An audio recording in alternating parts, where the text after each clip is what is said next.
Olá amigos, 1º de março de 2012, Legítima Defesa em Foco.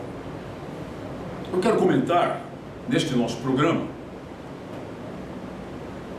um fato que tem acontecido via internet e exige uma análise criteriosa de nossa parte.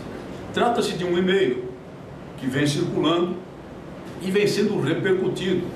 Tanto é assim que eu tenho recebido esse e-mail de muitos dos nossos correspondentes e muitas das pessoas que estão conosco nessa luta pelo direito à legítima defesa, e que se trata basicamente da questão da, digamos assim, periculosidade dos médicos pelo mundo todo, à guisa de comparação com as mortes acidentais que envolvem armas de fogo.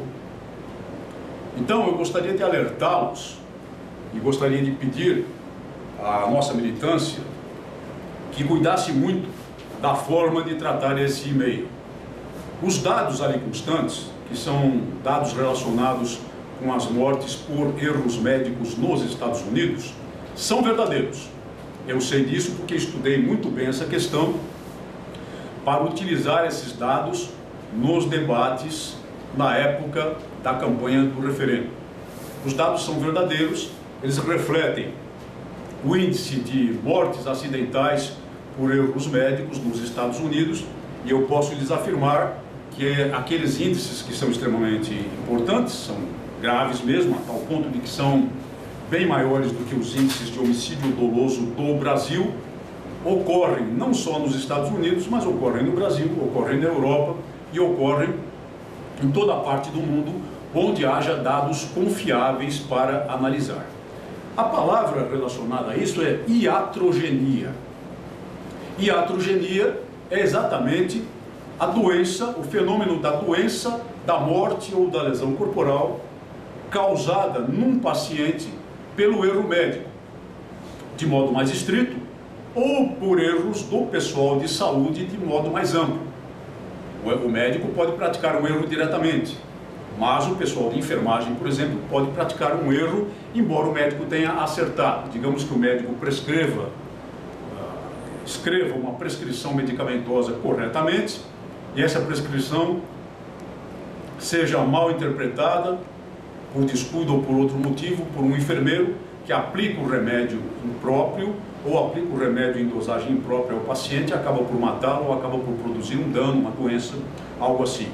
Então, de modo geral, é o erro do pessoal de saúde também. Isso pode envolver todas as profissões da área de saúde, não apenas a medicina. E de fato, a iatrogenia, como eu disse, provoca muito mais mortes acidentais do que os casos de mortes acidentais envolvendo arma de fogo, não só nos Estados Unidos, como no Brasil, como em toda parte do mundo. E não custa lembrar aqui também o estudo extremamente importante do livro Freakonomics, que mostra que as piscinas domésticas são muito mais perigosas para as crianças do que as armas de fogo que os pais possuem. Na verdade, o índice de acidentes com morte de crianças nos Estados Unidos por afogamento nas piscinas domésticas representa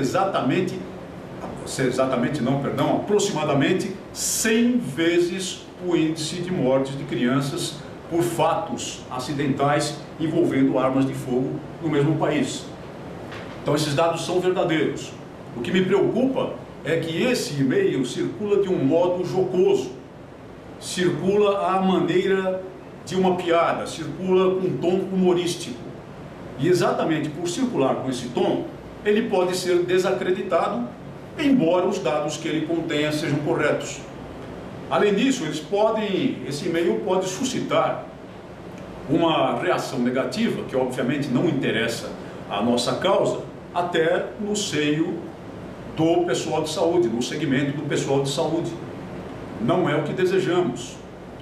Então eu recomendo tratar esses dados cientificamente, e pretendo em breve publicar no site do Pela Legítima Defesa um texto, um estudo apropriado, refletindo os termos que usei nos debates do ano de 2005, para que essa ideia se firme bem, para que esses dados sejam fornecidos aos nossos combatentes, para que eles estudem esses dados, para que possam utilizá-los nos debates nas comunidades em que vivem, evitando assim o risco de que esses dados, tratados de forma humorística, possam ser desacreditados pelos nossos oponentes.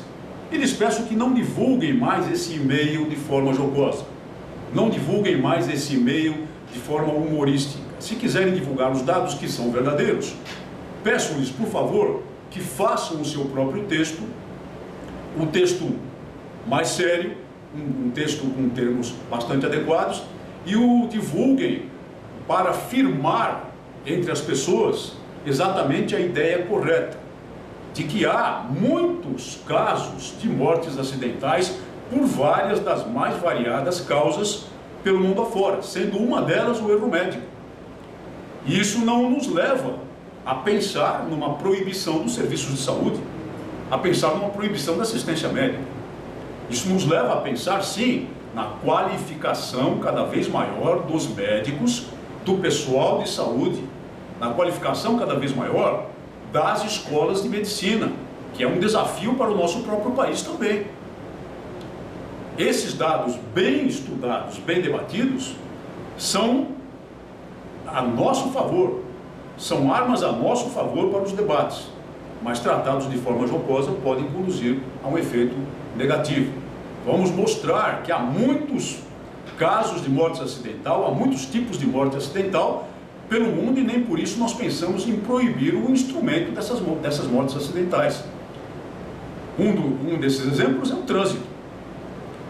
Os acidentes de trânsito matam muito mais pessoas no nosso país, nos Estados Unidos, na Europa, no nosso país é uma chacina, do que os acidentes que envolvem arma de fogo. E o velho estudo de Lott e Mustard mostrou também que, caso todas as comunidades dos Estados Unidos fossem armadas, não só diminuiriam, é verdade que diminuiriam os crimes violentos, mas por outro lado poderia haver um aumento dos crimes não violentos, como os furtos, o que é um ganho social. E haveria também, muito provavelmente, um pequeno residual aumento no número de acidentes envolvendo arma de fogo. O estudo é muito sério, muito decente, muito verdadeiro nesse sentido, mas também um crescimento que chega a ser estatisticamente residual, estatisticamente irrelevante. Esses são os dados de que temos que nos apropriar para debater, evitando, portanto, o risco de que nos acusem de que estamos fazendo piada com coisa séria e de que estamos atirando ao ar dados não verdadeiros exatamente por causa do conteúdo humorístico desse e-mail. Muito obrigado por sua atenção e até o nosso próximo programa.